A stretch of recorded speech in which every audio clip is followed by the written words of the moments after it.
জিজ্ঞেস করবো, যখন শুনলে জুনিয়র পিসি সরকারের মেয়ে, মনের অনুভূতিটা কেমন হয়েছিল একেবারে প্রথম? মনের অনুভূতিটা এটাই যে মানে এটা সত্যি, এটাই মানে একটা প্রথম প্রশ্ন জেগেছিল যে সত্যি।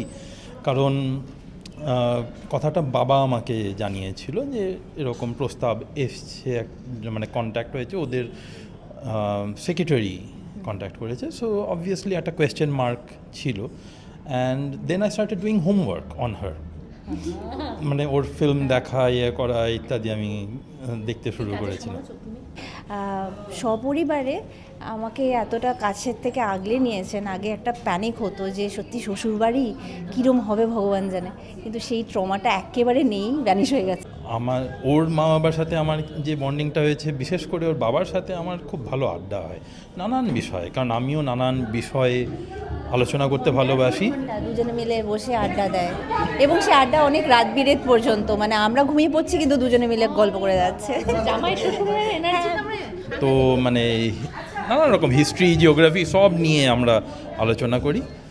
আর সেটা মানে ওর বাবার সাথে, ওর মায়ের সাথে আলোচনাগুলো একটু অন্য ধরনের, সেটা মোর সাংসারিক। যখন দাদার সাথে দেখা হলো তখন ফিল করলাম যে আমাকে তুমি ভাবো, আমি বলতে বলো ওর সাথে যখন ওর সাথে দেখা করলাম তখন বুঝলাম যে না, মানে কতটা সংসারী, আগে মানে সংসারী হলো বরকেই জিজ্ঞেস করি আগে। হ্যাঁ কি বলুন, সংসারী হলো বলো। ও কতটা সংসারী হলো। ও বাবা মায়ের মুখ থেকে যা শুনেছি, বাড়িতে কোনো দিনও রান্নাঘরে ঢোকেনি, অথচ মানে আমাদের এখন সংসারে ওই রাঁধুনি। খাওয়াতে ভালোবাসে নিঃসন্দেহে, আমার ভালোবাসাই হোক বা আমাকে খাওয়াতে ভালোবাসাই হোক। আজকে এই তো রথের উপলক্ষে আমরা দুজনে পাঁপড় ভেজে একে অপরকে খাইয়েছি। ও রোমান্টিক, তাহলে রোমান্টিক গো। আমি বলবো ও হয়তো বেশি রোম্যান্টিক। ও বেশি রোমান্টিক। ঝগড়া হয় দুজনে? ঝগড়াটা এখনো হয়নি, আমি চাই না বাবা হোক। তো 6-7 মাসের ব্যাপার এখন।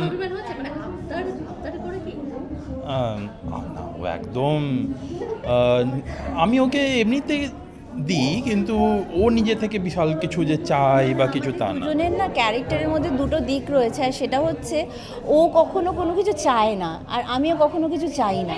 তো আমিও ওটা বুঝে নেওয়ার চেষ্টা করি যে ও কী চায়, আর ও আমারটা বুঝে নেয়, যে কারণে আমাদের মধ্যে এইটা খুব একটা আন্ডারস্ট্যান্ডিং হয়ে গেছে যে ওরটা আমি বুঝবো আর আমারটা ও বুঝবে। দুজনে তো দেখে শুনে, মানে অ্যারেঞ্জ ম্যারেজ। আচ্ছা, মানে তার আগে কি একটু প্রেম পর্ব চলছিল কি দুজনে? দেখা সাক্ষাৎ তো করেছি আমরা নিঃসন্দেহে, বিয়ের আগে মানে অ্যারেঞ্জড হলেও তারপরে তো আমরা মিট করেছি, বেশ কয়েকবারই মিট করেছি, তবেই গিয়ে তারপরে বিয়ে হয়েছে। বিয়ের আগে আর বিয়ের পরে মৌবনির মধ্যে কতটা পরিবর্তন হলো বলো তো? ও বিয়ের আগে আর বিয়ের পরে কি পরিবর্তন? আচ্ছা, এটা তো খুব কঠিন একটা সেরমভাবে, কিন্তু ও আগেও খুবই মিষ্টি ছিল, এখনও খুবই মিষ্টি ওরা। আমি লজ্জা পেয়ে যাচ্ছি। কিন্তু কোনো পরিবর্তন আমি অন্তত পাইনি ওর ব্যবহারে, ওর মানে কথাবার্তায় কোনো পরিবর্তন আমি এখনও দেখিনি। তবে হ্যাঁ, যেরকম বললাম যে এখন ঘরও সামলাচ্ছে। আগে আমরা যখন মিট করেছি, দেখুন সবসময়তেই একটা কোনো রেস্টুরেন্টে বা কিছু একটা মানে একটু যেন ফর্মাল এনভায়রনমেন্ট, যেখানে আমরা একদম প্রাইভেট, একদম পার্সোনাল স্পেস সেইভাবে পাইনি। এখন সেটা অনেক বেশি পাচ্ছি, তা আরও বেশি করে ওকে চিনছি। হ্যাঁ। আচ্ছা, যদি তোমাকে বলি যে দাদার কোন গুণটা তোমার বেশি মনে ধরেছিল, যে মানুষটাকে তখনই মনে হচ্ছিল যে আমার মনে হয়েছিল যে ও খুব ভালো মানুষ, সেটা সবার আগে আমার মনে দাগ কেটেছিল। যে মানুষ হিসেবে খুব পোলাইট, যেটা আমার মনে হয় মেয়েরা খুব পছন্দ করে, যে একজন ভালো মানুষ আজকালকার দিনে খুঁজে পাওয়া, আমি খুব খুঁজেছিলাম, পাইনি কখনো, কিন্তু যখন দাদার সাথে দেখা হলো তখন ফিল করলাম যে আমাকে তুমি ভাবো, আমি বলতে বলো ওর সাথে যখন ওর সাথে দেখা করলাম তখন বুঝলাম যে না, এই মানুষটাই আমার জন্য। তোমার হ্যাঁ, তোমার কোন গুণটা পছন্দ? কোন গুণ? আচ্ছা, কোন গুণ? দেখো, ছেলেরা প্রথমে তো ফেস দেখে, ফেস তো তুমি দেখতেই পাচ্ছ, সেটা তো অবভিয়াসলি পছন্দ হয়েছিল। আর তাছাড়া তাছাড়া ও খুবই ডাউন টু আর্থ, খুব মিষ্টি একটা মনের মানুষ। সেটাও মনে হয় সবারই। এরকম প্রশংসা কি মাঝে মাঝে আসে? আমি না, ও নিজের থেকেই বলে, আর আমার কিরকম একটা লাগে আউট অফ প্লেস, কী করবো বুঝতে পারি না। কিন্তু একটা জিনিস জানি যে পৃথিবীতে অপোজিটস অ্যাট্রাক্ট বলে, কিন্তু আমাদের ক্ষেত্রে আমার মনে হয় যে আমাদের যেটা ভালো লাগে সেটা একে অপরকে আমরা অ্যাট্রাক্ট করে নিয়েছি। যেটা আমার মধ্যে খামতি সেটা ও পূরণ করে দেয়, আর যেটা ওর মধ্যে খামতি সেটা চেষ্টা করবো আমি পূরণ করে দিতে। তাহলে দেখি না কীরকম ম্যাজিক হয়। আচ্ছা, দুজনকে জিজ্ঞেস করি, শ্বশুর শাশুড়ির সাথে কতটা কিরকম বন্ডিং হলো একটু শুনি। আমার মা বাবার সাথে কি বন্ডিং হয়েছে সেটা ও বলুক। আর ওর মা বাবার সাথে আমার যে বন্ডিংটা হয়েছে, বিশেষ করে ওর বাবার সাথে আমার খুব ভালো আড্ডা হয় নানান বিষয়ে, কারণ আমিও নানান বিষয়ে আলোচনা করতে ভালোবাসি। দুজনে মিলে বসে আড্ডা দেয়, এবং সে আড্ডা অনেক রাত বিরেত পর্যন্ত, মানে আমরা ঘুমিয়ে পড়ছি কিন্তু দুজনে মিলে গল্প করে যাচ্ছে। জামাই শ্বশুরের এনার্জি তো মানে নানান রকম হিস্ট্রি, জিওগ্রাফি সব নিয়ে আমরা আলোচনা করি। আর সেটা মানে ওর বাবার সাথে, ওর মায়ের সাথে আলোচনাগুলো একটু অন্য ধরনের, সেটা মোর সাংসারিক আলোচনা, সাংসারিক অ্যাডভাইস, সেইগুলো। শাশুড়িকে চাপ না করে মেয়েকে এটা একটু শিখিয়ে দাও রান্না বা এটা কিছু? না, ও নিজেই তো ইউটিউব দেখে দেখে তো ও নিজেই ইউটিউব দেখে ও নিজেই করে, রান্না করে। ওর মা ওকে এমনিতেও রেসিপি পাঠায়, তাই তো? তাহলে আমি আর আলাদাভাবে কি আবদার করব? মা নিজেই তো মেয়েকে রেসিপি পাঠাচ্ছে।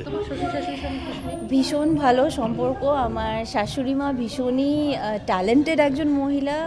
উনি লেখেন এবং ওনার মধ্যে যে জ্ঞান সেটা সত্যি মানে আজকালকার দিনে খুব রেয়ার আমি বলবো, কারণ ওনার কাছ থেকে অনেক কিছু শিখতে পাচ্ছি, জানতে পারছি। উনি অসম্ভব ভালো রান্না করেন। আর আমার শ্বশুরমশাই, উনিও খুব ভালো মানুষ বলতে যেটা বোঝায়, এবং উনি গভর্নমেন্টের তরফ থেকে প্রেসিডেন্সিয়াল অ্যাওয়ার্ড পেয়েছিলেন। সবটা মিলিয়ে মানে ওনার প্রত্যেকটা কাজের মধ্যে আমি সেই নিখুঁত ব্যাপারটা, সেই আদরটা, যত্নটা খুঁজে পাই। সপরিবারে আমাকে এতটা কাছের থেকে আগলে নিয়েছেন। আগে একটা প্যানিক হতো যে সত্যি শ্বশুরবাড়ি কীরম হবে ভগবান জানে, কিন্তু সেই ট্রমাটা একেবারে নেই, ভ্যানিশ হয়ে গেছে। আচ্ছা, একটাই জিজ্ঞেস করবো, যখন শুনলে জুনিয়র পিসি সরকারের মেয়ে, মনের অনুভূতিটা কেমন হয়েছিল একেবারে প্রথম? মনের অনুভূতিটা এটাই যে মানে এটা সত্যি, এটাই মানে একটা প্রথম প্রশ্ন জেগেছিল যে সত্যি, কারণ কথাটা বাবা আমাকে জানিয়েছিল যে এরকম প্রস্তাব এসছে, মানে কন্ট্যাক্ট হয়েছে, ওদের সেক্রেটারি কন্ট্যাক্ট করেছে। সো অবভিয়াসলি একটা কোয়েশ্চেন মার্ক ছিল। And then I started doing homework on her, মানে ওর ফিল্ম দেখা, করা ইত্যাদি আমি দেখতে শুরু করেছিলাম। কিছুটা তো নিশ্চয়ই, এই যে আজকে গার্লস গ্যাংয়ে বলে, যেটা আমাকে হেল্প করে। দেখ, শেষ করবো, দুজনের দাম্পত্য জীবন এবং ছুটিয়ে মজা করো, প্রেম রোমান্স ভরে থাকুক। ধন্যবাদ। তোমরা সবাই খুব ভালো থাকো, এবং রথযাত্রার উপলক্ষে সবাইকে বলছি যে তোমাদের এই বছরটা দারুণ কাটুক, নতুন নতুন জিনিস এই রথযাত্রার মাধ্যমে তোমাদের জীবনে চলে আসুক, কারণ জগন্নাথ দেব যেটা মনে করেন সেটাই কিন্তু হয়। আর ওর তরফ থেকে ও যদি কিছু বলতে চায় সেটাই। দর্শকদের প্রতি এটাই বলবো যে আপনারা ভালো ফিল্ম দেখুন, ম্যাজিক শোয়ের আবদার করুন যাতে আবার লাইভ শো পপুলার হয়, যেমন আমরা ছোটোবেলায় দেখেছি, সৌভাগ্য পেয়েছি মানে ওর বাবার শো দেখার, সেই রকম সেই ভালোবাসা। জাস্ট একটা লাইন, হ্যাঁ, দুজনকে সারা জীবন তোমার সাথে ভালোভাবে থাকবো, সেই আশীর্বাদটা করবো। এবার লজ্জা পেয়ে যাবে। আচ্ছা, আমি আশীর্বাদ করার কেউ নই, কিন্তু হ্যাঁ, ভালোভাবে কাটাতে তো সবাই চাই, এবং আশা করব যেন আমরা দুজনে একে অপরকে ভালোবেসে এবং বুঝে কাটাতে পারি।